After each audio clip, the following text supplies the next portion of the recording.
अच्छा जी। आज हमें बैंक रिकंसिलिएशन करना था। तो बैंक रिकंसिलिएशन को हमने टू हिस्से में ब्रेक कर लिया है।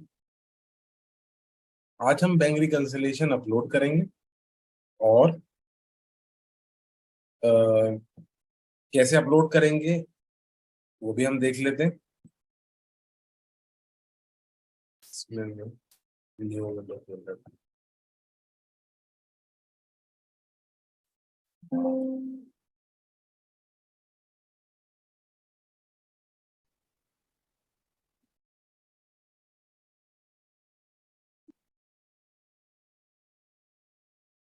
अच्छा, हम जब वेंडर में एंट्री करते हैं तो वेंडर डेबिट होता है, बैंक क्रेडिट होता है।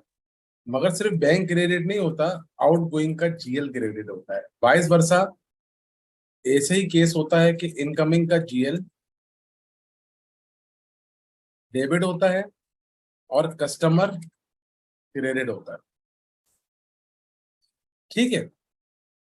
लेकिन जब हम बैंक रिकंसिलिएशन करते हैं तो वेंडर वाली याली जो एंट्री होती है, ये कैसे होती है? आउट गोइंग का जीएल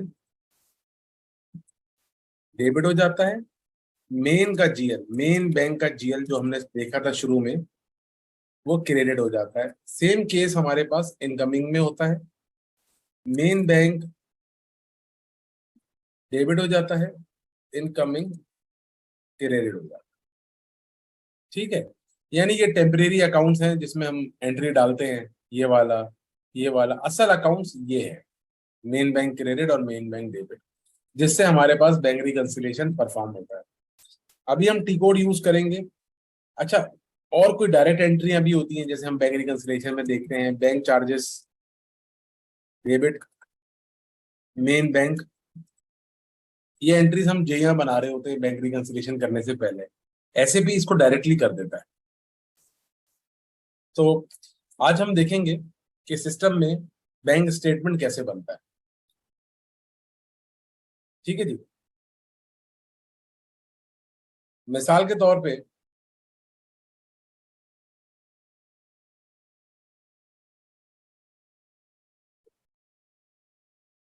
हम एक छोटा सा स्टेटमेंट यहां बना लेते हैं, डेबिट क्रेडिट। ये बैंक स्टेटमेंट बना रहा हूं मैं। 1 लाख से 10,000 से डेबिट, 20,000 से डेबिट, 500 से डेबिट। अब क्रेडिट कितने थे? 1,000 से क्रेडिट, 10,000 से क्रेडिट। यहां मैं चेक नंबर लिख देता हूं।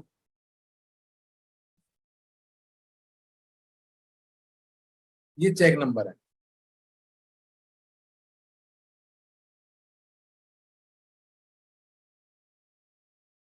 ये चेक नंबर है।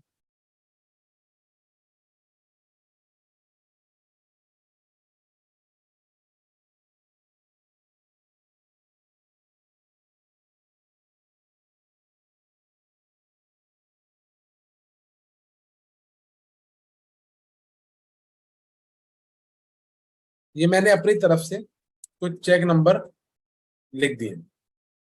ठीक है। अच्छा, एक चार्जेस की एंट्री भी बना लेते हैं। 200 चार्जेस। ठीक है जी।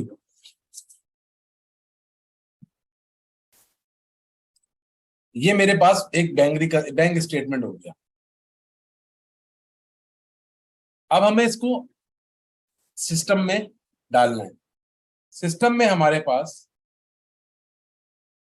एक टी कोड है, FF67, मैनुअल बैंक स्टेटमेंट का। अच्छा, उससे पहले मैं एक छोटा सा काम करना चाहता हूँ।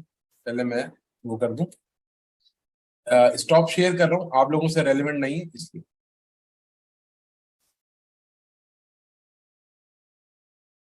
बन गई है एक बैंक स्टेटमेंट। इसको मैं थोड़ा सा बैंक स्टेटमेंट को ऊपर ले आता हूँ।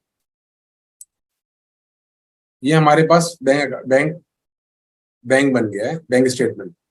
अब हमें इसको सिस्टम में अपलोड करना है। डेबिट साइड जो है जाहिर है वो हमारी क्रेडिट साइड है, और जो क्रेडिट साइड है बैंक की, मैं तो लिख देता हूँ बैंक स्टेटमेंट।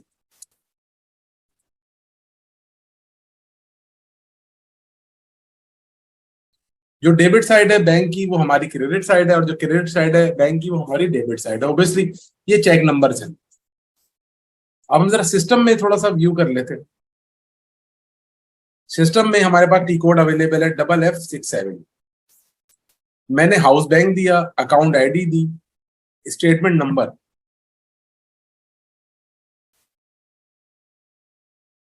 अच्छा, स्टेटमेंट ऑलरेडी एक बना हुआ है, तो मैं इसको आप लोगों की प्रैक्टिस के लिए डिलीट कर देता हूं।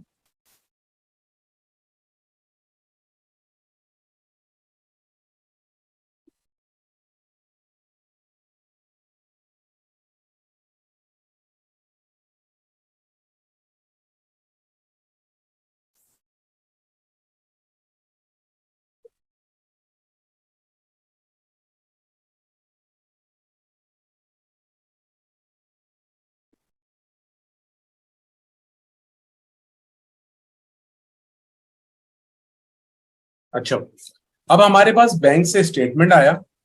स्टेटमेंट आते हुए मैंने कंपनी कोड डाला, जिस बैंक का मैं रिकंसिलिएशन करने जा रहा हूं उस बैंक का हाउस बैंक डाला, अकाउंट आईडी डाली, स्टेटमेंट नंबर, पहला स्टेटमेंट है तो मैंने पहला स्टेटमेंट डाला, 30 जून की डेट डाली। ठीक है।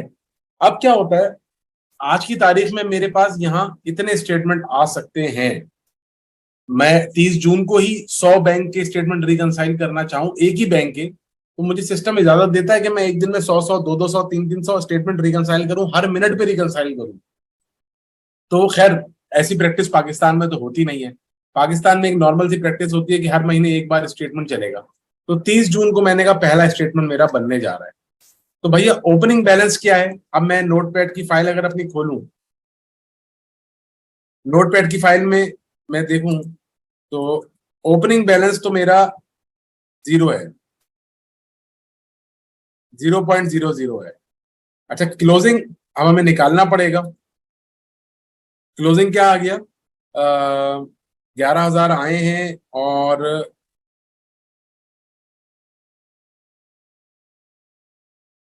30,500 700, 30,700 निकले हैं, तो -27,500 का मेरे पास क्लोजिंग बैलेंस है। ये मेरा क्लोजिंग बैलेंस है। तो ओपनिंग बैलेंस मैंने क्या लिखा, 0.000 या ब्लैंक छोड़ देता हूं। क्लोजिंग बैलेंस मैंने लिखा -27,500। ठीक है, और एंटर प्रेस किया।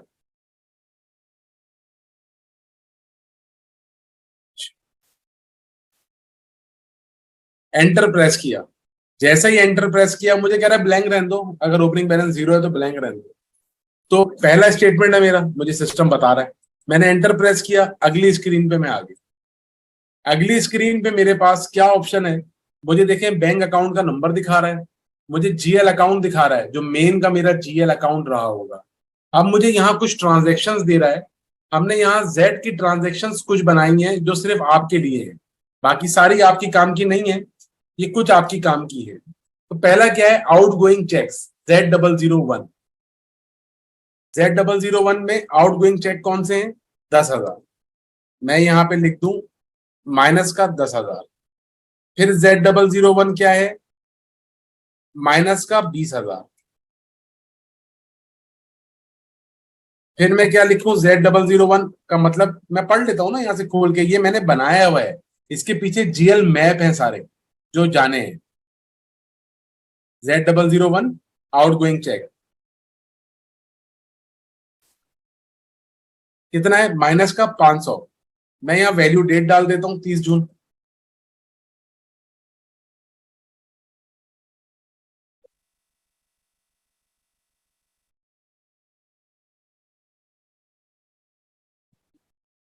अच्छा, अब बैंक रेफरेंस में चेक नंबर डालने हैं, 1234, ये मेरे चेक नंबर है। 222, 500 का चेक नंबर क्या है, 3196, 3196। अब मुझे यहाँ पे वैल्यू डेट तो बैंक की डेट होती है ना, जिस तारीख को स्टेटमेंट निकाला है, बैंक की डेट होती है। अब मुझे यहाँ इनकमिंग की ट्रांजेक्शन लेनी है। इनकमिंग की कौन सी ट्रांजेक्शन टाइप है? Z003 ले लें, Z incoming check, Z003।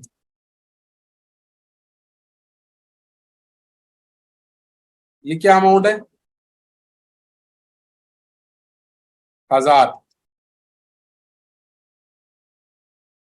Check number क्या है? 2211। ये देख लें, यहाँ लिखा हुआ है। सही है, मैं कुछ नहीं कर रहा, बस मैं स्टेटमेंट को डाल रहा हूँ सर।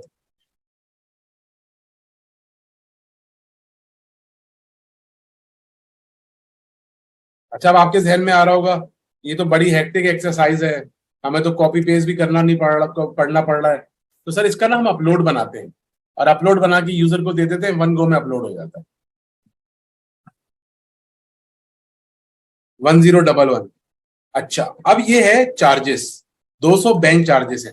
तो बैंक चार्जेस की भी एक ट्रांजेक्शन टाइप बनी हुई है, इन ट्रांजेक्शन टाइप के पीछे जीएल मैप है। ये रही बैंक चार्जेस।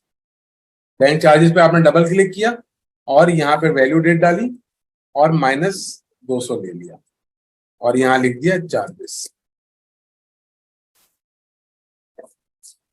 अब मैं एंटर प्रेस करूंगा, एंटर प्रेस किया तो अच्छा, यहाँ थोड़ा सा फर्क आ रहा है भाई, ये 19,700 कर रहा है और ये 27,500 कर रहा है। यानी हमें बैंक स्टेटमेंट में हमने जो क्लोजिंग बैलेंस लिया है वो गलत ले लिया। हमने जो क्लोजिंग बैलेंस लिया है वो 19,700 ही बनता है, हमने गलत ले लिया। 30,500 प्लस 37,500 माइनस 11,000।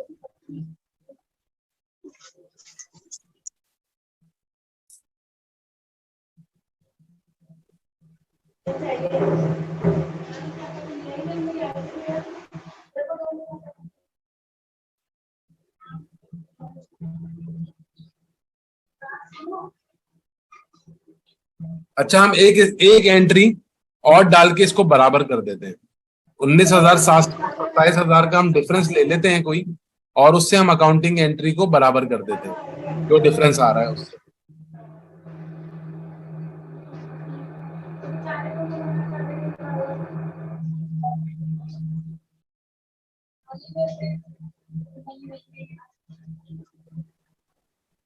$7,800 की मैं एक माइनस की एंट्री किसी और में और डाल देता हूँ, इसमें मैं और डाल देता हूँ।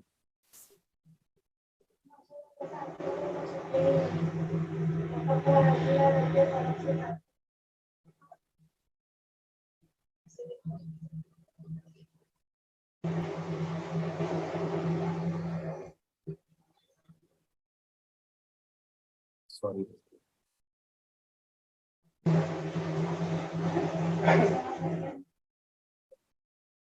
मैंने ये 7,800 की एक रैंडम एंट्री डाल दी और मैंने अपने स्टेटमेंट में यहाँ भी 7,800 ऐड कर दिया।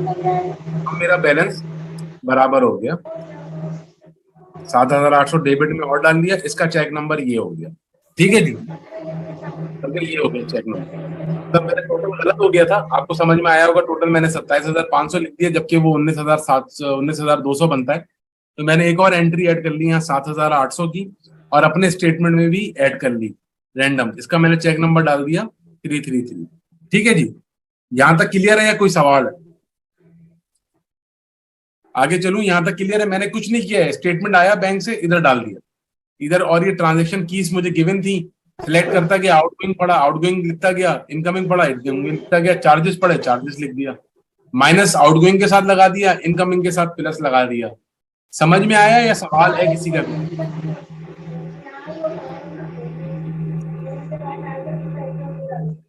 Okay sir.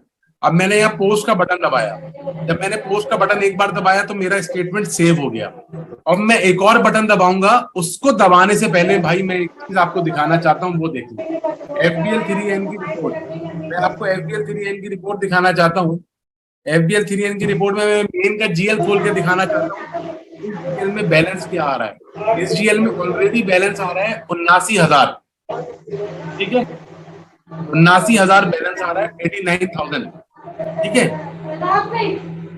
अब मेरी एंट्रियां सारी यहाँ पोस्ट आ जानी चाहिए और 89,000 से बढ़ जाना चाहिए। असल में ये म्यूट करिएगा प्लीज, म्यूट।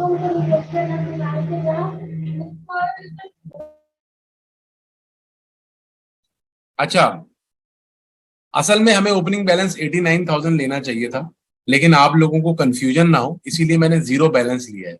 आप ये समझे ये 89,000 नहीं है, इधर मेन का बैलेंस जीरो है, क्योंकि ये बैलेंस और हमारा जो वो वाला बैलेंस है बैंक स्टेटमेंट में जो हमने ओपनिंग या क्लोजिंग डाला है वो मैच करना चाहिए।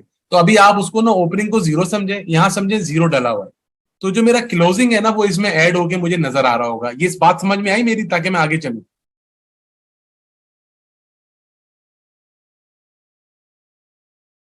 नहीं आई? आई या नहीं आई?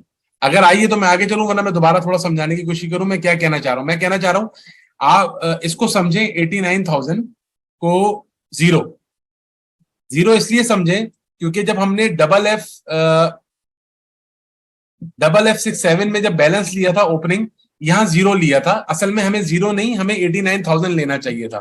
मैंने 89,000 इसलिए नहीं लिया। 89,000 क्यों लेना चाहिए था? क्योंकि यहां मुझे 89,000 नजर आ रहा है कि मेरा मेन का बैलेंस अभी पिछले महीने की रिकंसिलेशन का 89,000 है, मेन का बैलेंस कर ओपनिंग बैलेंस।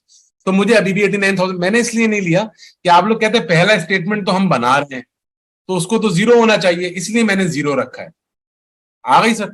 अब 27,500 की एंट्री मुझे यहां नजर आनी चाहिए। मैं क्या करूंगा, अभी आपको जब रिकंसाइल कराऊंगा तो ये मैं एक्सक्लूड कर दूंगा। ये सारी डेट्स ना, 1 मार्च, 31 मार्च, 11 जून, ये मैं एक्सक्लूड कर दूंगा। मैं आपको सिर्फ 30 जून का बैलेंस दिखाऊंगा, वो आपका क्लोजिंग बैलेंस होगा, आपको समझ आ जाएगी। ठीक है? तो मतलब ये बैलेंस और ये बैलेंस मैच होना चाहिए। ठीक हो गया? अब मैं एक और बार पोस्ट का बटन दबाता हूं। मैंने पोस्ट का बटन दबाया, मेरी एंट्रियां सिस्टम में बन जानी चाहिए। कौन सी एंट्रियां? कौन सी एंट्रियां भाई? ये वाली एंट्रियां। Main debit, incoming credit, bank charges debit, main credit, ये एंट्रियां मेरा अपलोड प्रोग्राम बनाता है। Outgoing debit, main credit. अब मैं आपको दिखाता हूं। अब उससे पहले हम क्या चेक करते हैं? उससे पहले हम चेक करते हैं फीबान, FEBAN। रिकॉर्डिंग में आ जाएगा, आप लोग देख लीजिएगा। ये टी कोड क्यों है? ये टी कोड चेक करता है कोई एरर तो नहीं आया। एंटर प्रेस करते हैं, यहां अपना कंपनी कोड देते हैं, यहाँ हाउस बैंक देते हैं, यहाँ अकाउंट आईडी देते हैं, स्टेटमेंट पहला था, पहला देते हैं, एग्जीक्यूट करते हैं। एग्जीक्यूट किया तो ये सारी एंट्रीज ग्रीन दिखा रहा है। देख रहे हैं? ग्रीन दिखा रहा है, एक रेड दिखा रहा है, कह रहा है ये पोस्ट नहीं हुई है भाई 200 की। तो अब आपको ये पोस्ट को चेक करने के लिए क्या करना है? इसको ये यहां से क्लिक करना है और ये बटन दबाना है। जैसे ही पोस्ट को बटन दबाएंगे ये आपको एरर दिखा देगा। एरर क्या दिखा रहा है? कि आपका जो बैंक चार्जेस का GL लगा हुआ है कॉन्फ़िगरेशन में, उसमें CO मिसिंग है, यानी कॉस्ट सेंटर मिसिंग है। कॉस्ट सेंटर डाल दें, मैं इसको पोस्ट कर दूं। ओके कर दें कॉस्ट सेंटर डाल के। कॉस्ट सेंटर डाल के आपने ओके किया, अब ये पोस्ट हो गया। Document 10193 was posted in company code. मतलब जो एरर था वो भी निकल गया। 27,500 का बैलेंस आ रहा है, टोटल पोस्ट हुआ है, सब ग्रीन आ रहा है, कुछ भी रेड नहीं। ठीक है? अब मैं आपको GL की रिपोर्ट दिखाता हूं, FBL 3N। ठीक है? मैं इसको चलाता हूं, मैं इसको सिर्फ जून में चलाता हूं। ठीक है? अच्छा, जून में भी चलाता हूं तो मैं इसमें एक्सक्लूड कर देता हूं। मैं सिर्फ 30 जून पे चलाता हूं।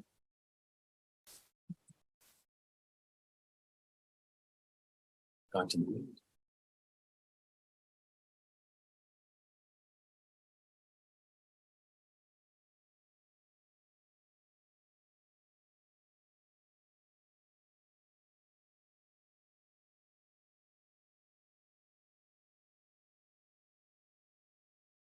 ये सिर्फ 30 जून की एंट्रियां ये पोस्ट हो गई सिस्टम में। 27,500 का बैलेंस आ गया, यही आपका क्लोजिंग बैलेंस था। आप ये समझे पिछली सारी एंट्रीज भूल जाएं, अभी बोले सर ने बस यही बैलेंस दिखाया है। 27,500 आपको ये दिख रहा है। अब मैं आपको अकाउंटिंग एंट्री पे डबल क्लिक करके दिखाता हूं। मैं इस 10,000 पे डबल क्लिक करता हूं, सिस्टम ने क्या अकाउंटिंग एंट्री बनाई है? सिस्टम ने बनाई HBL आउटगोइंग, जब वेंडर को पेमेंट की होगी क्रेडिट हुआ होगा। अभी बैंक स्टेटमेंट अपलोड हुआ तो HBL आउटगोइंग डेबिट हो गया, असल अकाउंट जो असल अकाउंट था वो क्रेडिट हो गया। बैंक स्टेटमेंट वाला। ठीक है जी, यहां तक क्लियर है?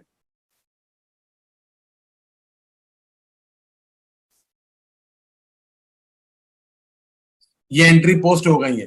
अभी क्या रिकंसिलेशन हमारा कंप्लीट हो गया? नहीं, रिकंसिलेशन 5002 जो इनकमिंग का जीएल था, 5023 जो आउटगोइंग का जीएल था, इसको मैं ओपन आइटम पे चलाऊंगा। यहां सिस्टम ने एंट्रियां फेंकी हैं रिकंसिलेशन के लिए, यहां अब वो चेक नंबर को वेरीफाई करेगा।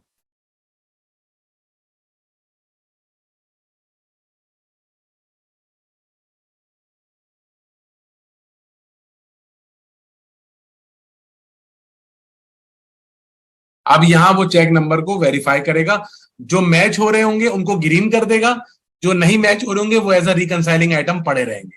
ठीक है जी, अब हम एक और नया डिकोड चलाएंगे।